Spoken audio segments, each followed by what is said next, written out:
দীঘা নামটা শুনলেই চোখের সামনে ভেসে ওঠে সমুদ্রের উদ্দাম জলরাশি ও উত্তাল রূপ। সাধারণত বাঙালির ভ্রমণের হাতেখড়ি হয় দীঘা দিয়ে।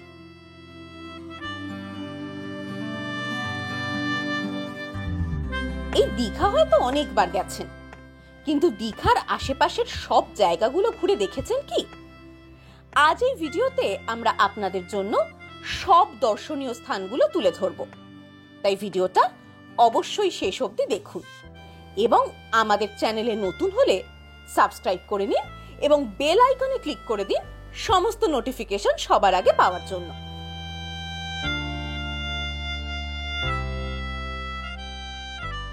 দেখা যাক আপনারা দীঘার দর্শনীয় স্থানগুলোর মধ্যে ঠিক কোন কোনটা আগে ঘুরে দেখেছেন।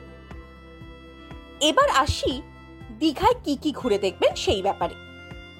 প্রথমে শুরু করা যাক উড়িষ্যার দিক থেকে। দীঘা ভ্রমণের এই পর্বে প্রথমেই শুরু করছি বিচিত্রপুর দিয়ে।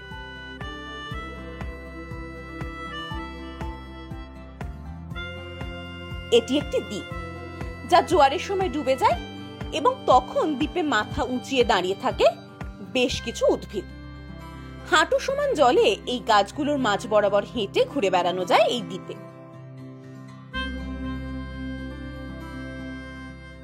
দীঘা থেকে 14 কিলোমিটার দূরে এই দ্বীপ অবস্থিত। দ্বীপে পৌঁছানোর জন্য বোটের ব্যবস্থা রয়েছে। 6 জনের বোটের ভাড়া পড়ে 1200 টাকা। শেয়ারের অপশনও রয়েছে।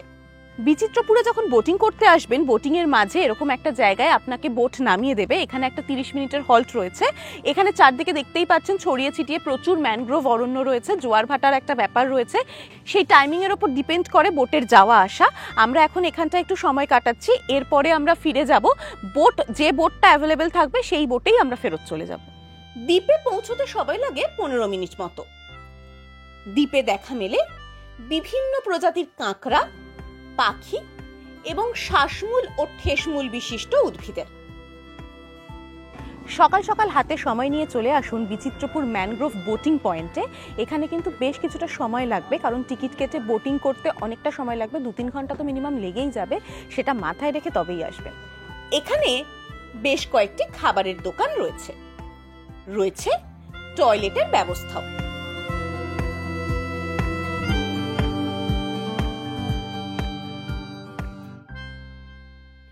টিকিট কাউন্টার থেকে বোটিং পয়েন্ট অবধি যাওয়ার জন্য টোটো রয়েছে এখানে।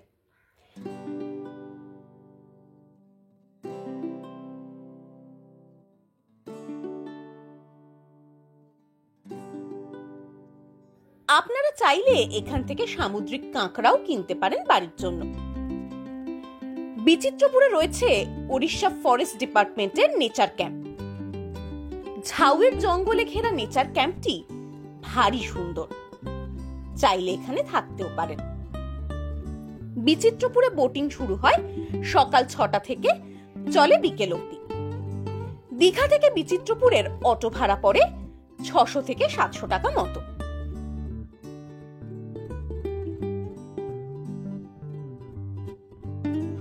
বিচিত্রপুর থেকে ফেরার পথে প্রথমেই নজরে পড়বে ইসকন মন্দির। ওড়িশার মন্দিরের ধাঁচেই বানানো মন্দিরটি। ভেতরে রাধাকৃষ্ণের মূর্তি আছে। এরপর বিচিত্রপুর থেকে ফেরার পথে দেখে নিন চন্দনেশ্বর মন্দির। মহাদেব পূজিত হন এখানে। মন্দিরে পুজো দেওয়ার সুন্দর ব্যবস্থা আছে। দীঘা থেকে চন্দনেশ্বর মন্দির যাওয়ার জন্য ভটভটি ও অটো দুই পাওয়া যায়। ভাড়া পড়ে 400 থেকে 500 টাকা পুরো গাড়ি। এরপর আসা যাক তালসারির কথায়। এখানে সুবর্ণরেখা নদী সমুদ্রে মিশেছে। সেই নদীতেই চলে নৌকোবিহার।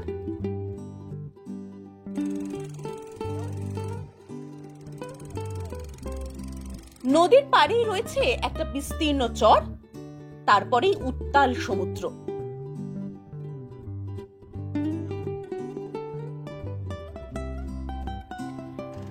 নৌকোয় চেপে নদী পেরিয়ে পৌঁছে যাওয়া যায় চরে।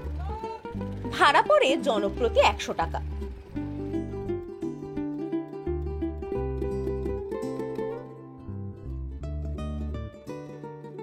এখানে বাইরে বেশ কিছু খাবারের দোকান রয়েছে, রয়েছে শৌচালয়েরও ব্যবস্থা। দীঘা থেকে দূরত্ব 8 কিলোমিটার।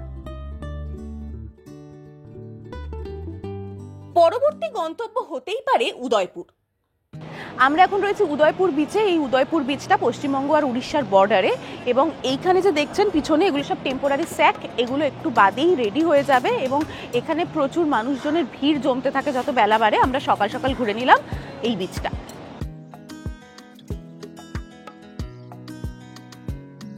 উদয়পুর উড়িষ্যা ও পশ্চিমবঙ্গের সীমানায় অবস্থিত। বিচে যাওয়ার পথে বেশ কিছু দোকান পাবেন এখানে। এখানে বিচের উপরেই চেয়ার টেবিল পেতে খাবার ব্যবস্থা রয়েছে।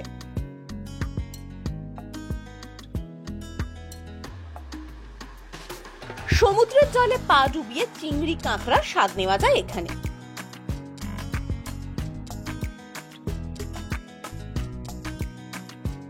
তবে জায়গাটি বন্ধু বান্ধব নিয়ে মজা করার জন্য ঠিক আছে, তবে পরিবার নিয়ে আসার জন্য অতটাও সুটেবল নয়।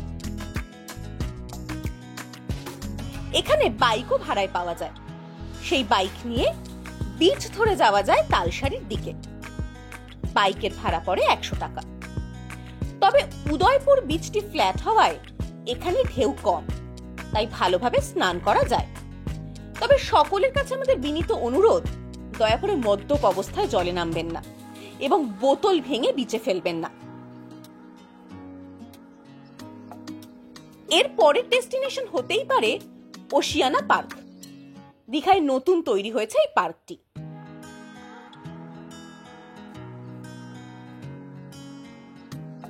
ঝাউবনের মধ্যে দিয়ে সিঁড়ি ভেঙে বালিয়াড়ি টপকে পৌঁছতে হয় সমুদ্র তট অবধি। সকাল সকাল আপনারা চাইলে পৌঁছে যেতে পারেন ওশিয়ানাতে। এখানে দুদিকে ঝাউয়ের বন, আর তার মাঝখানে সৌন্দর্যায়ন করে এরকম সুন্দর বানানো হয়েছে। এখানেও আপনার বেশ খানিকক্ষণ সময় কাটাতে ভালো লাগবে। সামনেই দেখতে পাচ্ছেন উত্তাল সমুদ্র।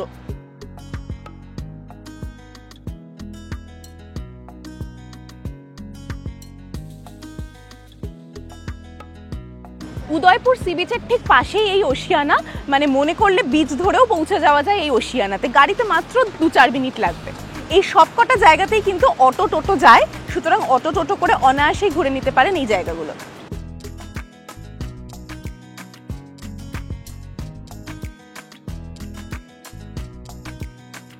এখানে ঢোকার মুখেই দারুণ সুন্দর পেয়ারা ও শশা মাখা পাওয়া যায়।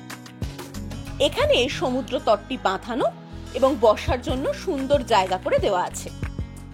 এখানে একটা ওয়াচ টাওয়ারও আছে, সেখান থেকেও সমুদ্রের সুন্দর ভিউ পাওয়া যায়।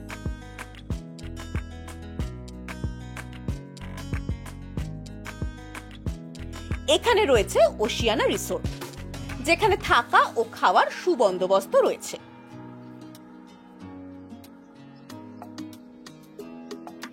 এবার আসা যাক মূল দীঘার দর্শনীয় স্থানগুলোর প্রসঙ্গে। আপনি কি পুরনো দিনের দীঘার ঝাউবনকে খুব মিস করছেন? তবে ঘুরে নিতে পারেন দীঘার নেচার ট্রেল। ঝাউয়ের জঙ্গলের মধ্যে দিয়ে 1.5 কিলোমিটার পায়ে হেঁটে এই নেচার ট্রেল। তার পাশেই রয়েছে উত্তাল সমুদ্র। এন্ট্রি ফি 30 টাকা, তবে পোষ্য এখানে অ্যালাউড নয়। এরপর ঘুরে দেখে নিতে পারেন নিউ দীঘার ঢেউসাগর পার্ক। এটি বেসিক্যালি একটি অ্যামিউজমেন্ট পার্ক। পার্কের ভেতরে টয় ট্রেন, বোটিং সহ বিভিন্ন রকমের রাইডের ব্যবস্থা রয়েছে। রয়েছে গেমিং জোন। তবে সন্ধ্যার পর এই পার্ক দেখতে খুব সুন্দর লাগে। সঙ্গে বাচ্চা থাকলে এখানে অবশ্যই আসুন, বাচ্চারা খুব আনন্দ করতে পারবে এখানে। এছাড়াও এখানে রয়েছে ময়ূরপঙ্খী নৌকো এবং বিভিন্ন খাবারের স্টল। তবে ভেতরে জিনিসপত্রের দাম একটু বেশির দিকেই।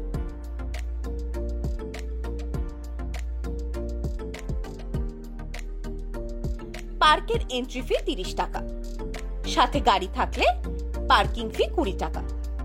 দীঘা থেকে টোটো, অটো, ভটভটি করে সহজেই আসা যায় এখানে। দীঘার বিজ্ঞান ভিত্তিক বিভিন্ন মজার মজার বিষয় অনুধাবনের জন্য ঘুরে দেখুন সায়েন্স সিটি।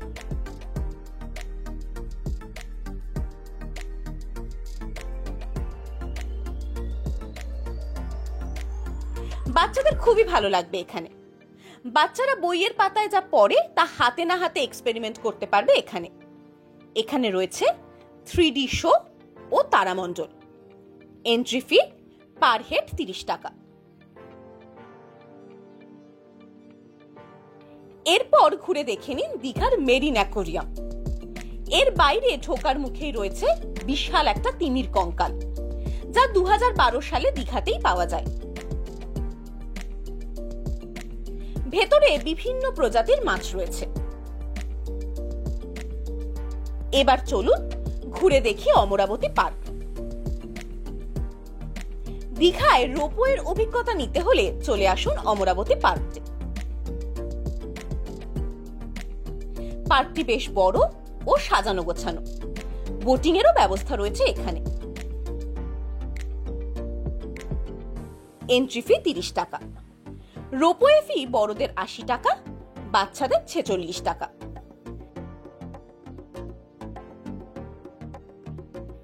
অমরাবতী পার্ক ঘুরে দেখে নিতে পারেন কাজল দিঘি।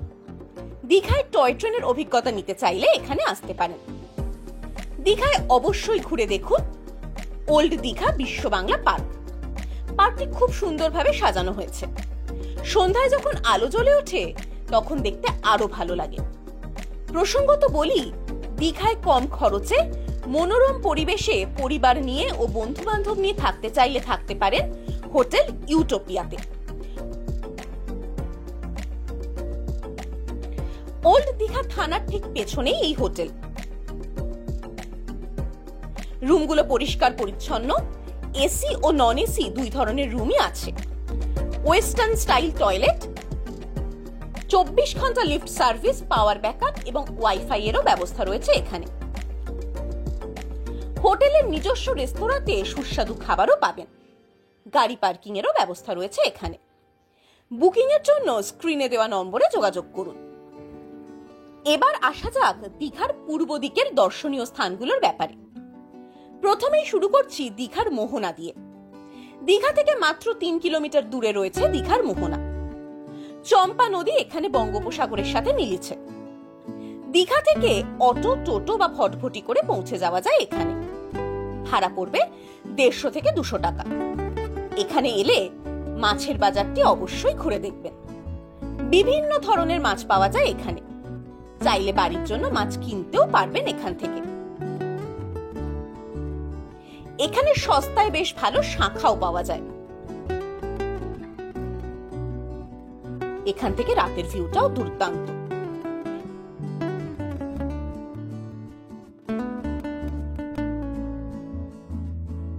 এরপর চলুন শঙ্করপুরের দিকে। একসময় শঙ্করপুরকে খুব সুন্দরভাবে সাজিয়ে তোলা হয়েছিল। এখানে রয়েছে পার্ক ও বিভিন্ন ধরনের স্কাল্পচার। এখানে সমুদ্র তটটি বাঁধানো এবং বসার জন্য সুব্যবস্থা রয়েছে। দীঘা থেকে অটোতে ভাড়া পড়ে 400 টাকা মতো।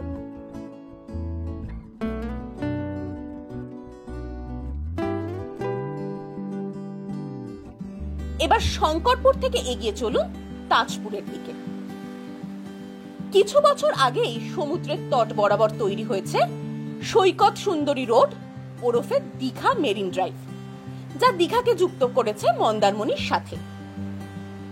এই পথের শঙ্করপুর ও তাজপুরের মাঝের অংশটি সবচেয়ে সুন্দর। একেবারে সমুদ্রের ধার ঘেঁষে উত্তাল সমুদ্র দেখতে দেখতে এগিয়ে চলা এক অসাধারণ অভিজ্ঞতা। এর পরবর্তী গন্তব্য হোক তাজপুর। প্রথমেই আপনারা ঘুরে দেখে নিন তাজপুর। এই তাজপুরের যে সমুদ্র সৈকতটা, এখানে স্নান করতে আপনাদের বেশ ভালোই লাগবে, কারণ অপেক্ষাকৃত ঢেউটা কম এবং লোকজনের ভিড়টাও বেশ কম।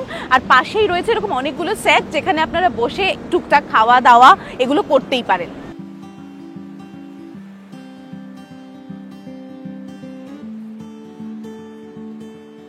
এখানে সমুদ্র অনেকটাই শান্ত এবং বেলাভূমি ফ্ল্যাট, তাই স্নানও করা যায় এখানে। এরপর আসা যাক ভ্রমণ প্রেমীদের কাছে বেশ জনপ্রিয় মন্দারমণির প্রসঙ্গে।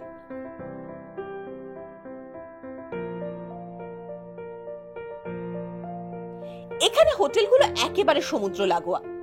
তাই সমুদ্রকে ভালোভাবে উপভোগ করা যায়। আমরা এখন রয়েছি মন্দারমণিতে। মন্দারমণিতে অনেক রকম ওয়াটার অ্যাক্টিভিটিস চাইলে করা যায়। এছাড়া হর্স রাইডিং রয়েছে। এখানে বিভিন্ন সামগ্রীর দোকান ও খাবারের দোকানও রয়েছে। চাইলে এখানে ফ্রেশ মাছ দিয়ে খাওয়া দাওয়া করতে পারেন। মন্দারমণি থেকে একটু এগোলেই পড়বে লাল কাঁকড়া বিচ। এখানে একসাথে অনেক লাল কাঁকড়া দেখতে পাওয়া যায়। নির্জন সমুদ্র সৈকতের মজা নিতে চাইলে অবশ্যই এখানে আসতে পারেন।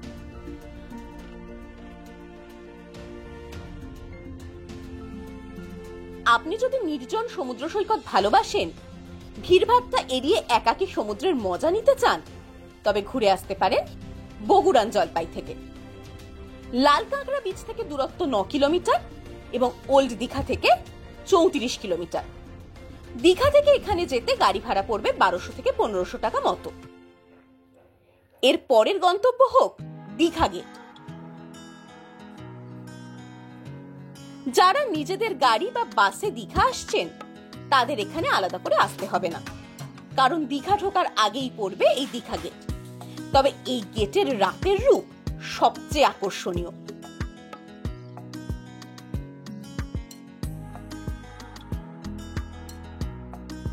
দীঘা থেকে একটা গাড়ি ভাড়া করে নিয়ে একদিনে একে একে পূর্ব দিকের সব দর্শনীয় স্থানগুলোই ঘুরে দেখে নিতে পারবেন। সেক্ষেত্রে প্রতিটা জায়গার জন্য আলাদা করে গাড়ি ভাড়া করতে হবে না। দীঘায় কিন্তু এখনো দেখার জিনিস বাকি রয়ে গেছে। কি ভাবছেন, আরো কি দেখার আছে দীঘায়? কি বলুন তো? আরে দীঘার সমুদ্রই তো এখনো দেখা হলো না। ওল্ড ও নিউ দীঘার সি বিচ না দেখলে দীঘা আসার কোনো মানে হয় নাকি? সমুদ্র স্নান আর উত্তাল ঢেউয়ের টানেই তো বারংবার দীঘা ছুটে আসা, তাই না? দীঘার দর্শনীয় স্থানগুলোর মধ্যে আপনারা কটি ঘুরে দেখেছেন তা অবশ্যই কমেন্ট করে জানাবেন। ভিডিওটি ভালো লাগলে প্লিজ লাইক কমেন্ট করবেন আর শেয়ার করে পৌঁছে দেবেন সকলের কাছে। দীঘার দর্শনীয় স্থানের মধ্যে আরো একটি দর্শনীয় স্থান যুক্ত হতে চলেছে খুব শীঘ্রই। সেটা হলো দীঘা জগন্নাথ মন্দির। এখন দীঘা গেলে নির্মীয়মান এই মন্দিরটা বাইরে থেকেই দেখতে পাবেন। আগামী দিনে আরো আকর্ষণীয় হয়ে উঠবে দীঘা। তবে আপনাদের সকলের কাছে অনুরোধ, যেখানে সেখানে আবর্জনা ফেলে পরিবেশকে নষ্ট করবেন না। এতে ভবিষ্যৎ প্রজন্ম সুন্দর পরিবেশের আনন্দ লাভ থেকে বঞ্চিত হবে। আজ এতটাই। আগামী পর্বে আসছি নতুন এক জায়গা নিয়ে। ধন্যবাদ। সকলে ভালো থাকবেন আর কমেন্টে জানাবেন ভিডিওটা কেমন লাগলো।